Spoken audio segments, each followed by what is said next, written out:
दोस्तों सब्सक्राइब कीजिए गुरुजी है ना ऑनलाइन चैनल को और दबाएं इस घंटी को नए वीडियो। नमस्कार दोस्तों, मेरा नाम है ब्रिजलाल। आप देख रहे हो गुरुजी है ना ऑनलाइन चैनल। हाजिर हूँ एक नया वीडियो लेकर। चलिए पढ़ते हैं। हम बात करेंगे दोस्तों राजस्थापाल कांड की। जो राजस्थान के पॉइंट ऑफ व्यू से, एग्जाम के पॉइंट ऑफ व्यू से बहुत इंपॉर्टेंट है। और वैसे भी आप इसको कहानी के माध्यम से अगर सुनना चाहो तो भी आपको इंटरेस्टिंग लगेगा कि उस टाइम जो पाठशाला विद्यालय स्कूल को लेकर जो क्रांति हुई थी, उसमें जो कालीबाई थी, जो सेंगाबाई हैं, नानाबाई खांट हैं, उसने किस प्रकार की भूमिका निभाई थी और किस प्रकार वो वचनबद्ध थे कि हम जो शिक्षा का है वो प्रसार करेंगे उस टाइम। तो उसके माध्यम से मैं आपको बताऊंगा। यहाँ पर जो तीन प्रमुख पात्र हैं, जो नानाबाई खांट जो कि यहाँ के विद्यालय के संरक्षक थे, ये जो पूरी घटना है वो राजस्थापाल ग्राम के आसपास ही जो सिमटेगी। तो मैं इसके आपको यही बता देता हूँ कि ये राजस्थापाल ग्राम में जो पाठशाला है उसको लेकर ये घटना हुई थी। और ये कालीबाई थी, ये सेंगाबाई अध्यापक थे, ये कालीबाई इनकी स्टूडेंट थी। तो ये मैंने आपको पात्रों के बारे में जो ब्रीफ जानकारी है वो यहाँ पर दे दी। अब आगे पढ़ते हैं कि एग्जाम में किस प्रकार का क्वेश्चन आएगा, कौन कौन से क्वेश्चन पूछे जाएंगे, और मैं इसको कहानी के माध्यम से लूंगा। तो चलिए दोस्तों स्टार्ट करते हैं।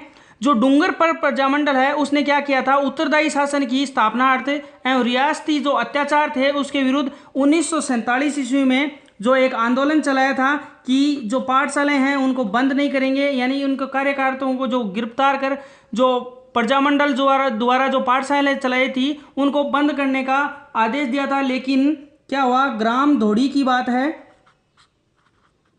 ग्राम धोड़ी में एक मीटिंग चल रही थी यहाँ के जो बासिंदों आसपास की। तो यहाँ पर माणिक्यलाल वर्मा ने सबको कसम दिलाई थी, प्रतिज्ञा दिलाई थी कि हम जो पाठशालाएं हैं वो बंद नहीं होने देंगे, चाहे हमारी जान क्यों न चली जाए, चाहे हमें जेल क्यों न जाना पड़े, चाहे हमारी जान चली जाए। ये प्रतिबंध किया था, ये प्रतिज्ञा दिलाई थी माणिक्यलाल वर्मा ने। तब यहाँ के जो राजस्थापाल ग्राम के, अब यहाँ से स्टार्ट होती है, राजस्थापाल ग्राम के ये नानाबाई खांट हैं। इन्होंने इस प्रतिज्ञा को भीष्म प्रतिज्ञा ली थी कि मैं जब तक मेरी जान रहेगी तब तक मैं अपने गांव की जो पाठशाला है उसको बंद नहीं होने दूंगा। ठीक है, तो इसने क्या किया, एक प्रतिज्ञा ले ली कि पाठशाला को मैं बंद नहीं होने दूंगा। अब चलो प्रतिज्ञा पूरी हो गई, ठीक है। उसके बाद में बात कर लेते हैं, ये जानकारी यहाँ के जो जागीरदार थे उन्होंने किसको पहुंचा दी, रियासत को। अब रियासत को ये जब पता चला कि वहाँ पर एक पाठशाला चलती है तो यहाँ पर साहब आ गए पुलिस सुपरिटेंडेंट। ठीक है, सुपरिटेंडेंट की मैं आपको स्पेलिंग बता देता हूँ, एग्जाम में कभी आपके काम आए तो अच्छी है। सुपर इंटेंडेंट, ये सुपरिटेंडेंट की स्पेलिंग है, तो आपके कहीं काम आए तो अच्छा लगेगा मुझे। और इसका जो एक पुलिस सुपरिटेंडेंट और जिला मजिस्ट्रेट यहां पर आए।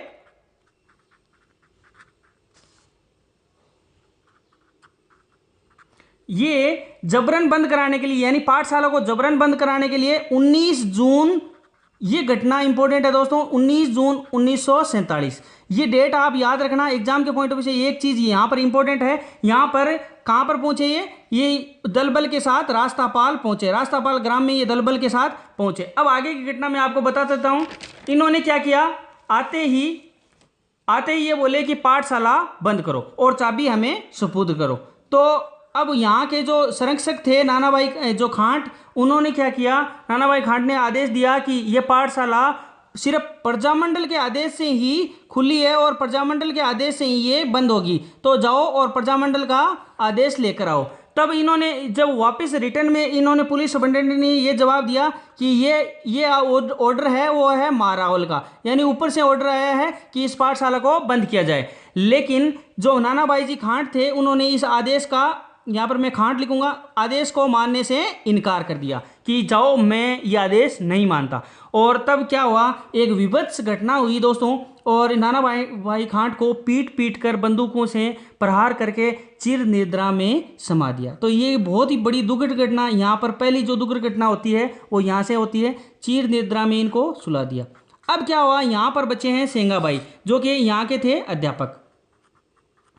अब इस अध्यापक को ट्रक के पीछे रस्सी से बांध लिया। ये अध्यापक है दोस्तों, ये ट्रक मान लीजिए, ठीक है। यहाँ पर इस अध्यापक को ट्रक से बांध कर घसीटने लग गए।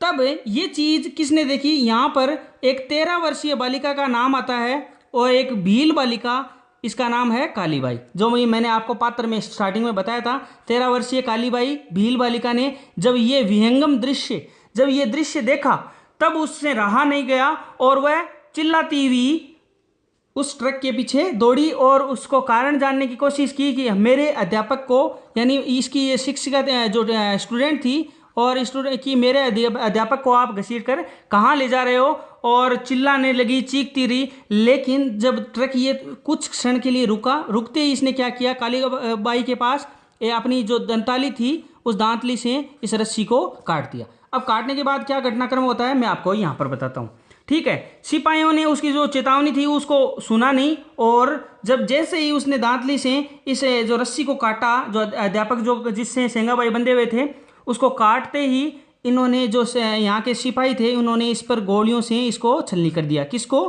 कालीबाई को। तो 21 जून 1947 की वह घटना, जिस टाइम ये कालीबाई भी इस लोक को छोड़कर, इस दुनिया को छोड़कर, सबको छोड़कर एक शिक्षा की अलख जगाकर यहाँ पर एक गुरु शिष्य की प्रेरणा बनकर इस दुनिया से विदा हो गई। चलिए दोस्तों, उसके बाद में ये अपने गुरुजी के प्रयास में यहाँ से विदा तो हो गई 21 जून 1947 को। तब यहाँ पर जो डूंगरपुर में एक है गेब सागर पार्क, गेब सागर पार्क के किनारे, गेब सागर बोल सकते हैं या गेप सागर बोल सकते हैं, गेप सागर के पार्क के किनारे जो इनकी जो मूर्तियां बनी हुई है, किस किस की, एक तो नानाबाई खांट की और एक है कालीबाई की, इनकी मूर्तियां बनी हुई है और यहाँ पर प्रतिवर्ष मेला बढ़ता है। तो चलिए दोस्तों, यहाँ पर जो एग्जाम के पॉइंट ऑफ व्यू से इंपॉर्टेंट क्वेश्चन ये है, एक तो इनकी कालीबाई की मृत्यु और एक ये नानाबाई खांट, ये कालीबाई और सेंगाबाई, इन तीनों का नाम याद रखना। और यहाँ पर जो कौन सा ग्राम था, ये रास्तापाल ग्राम था, इसका नाम याद रखना। उसके अलावा मैंने आपको यहाँ पर एक डेट बताई थी जो 19 जून 1947 को हुआ था। ये इस प्रकार की घटनाक्रम है, ये एग्जाम में पूछा गया है दोस्तों। आरपीएससी पूछती है अक्सर इस प्रकार के क्वेश्चन, क्योंकि ये शिक्षा से जुड़ा हुआ है, शिक्षा की अलग से जुड़ा हुआ एक टॉपिक है, इसलिए मैंने इसको अलग से एक वीडियो बनाया है दोस्तों। आशा करता हूँ आपको बहुत पसंद आएगा। अगर ये पसंद आए तो ज़रूर इसके नीचे जाके कमेंट कीजिएगा कि आपको कैसा अच्छा लगा या बुरा लगा, डिसलाइक भी कर सकते हो। और मैं आशा करूंगा कि आप ज़्यादा से ज़्यादा कमेंट करोगे और ज़्यादा से ज़्यादा इस वीडियो को शेयर करोगे, ताकि सब भाइयों के पास इस प्रकार की जो वीडियो है वो सबके पास पहुंच सके। धन्यवाद दोस्तों, राम राम सा, और अपने आसपास सफाई जरूर रखिए दोस्तों। धन्यवाद।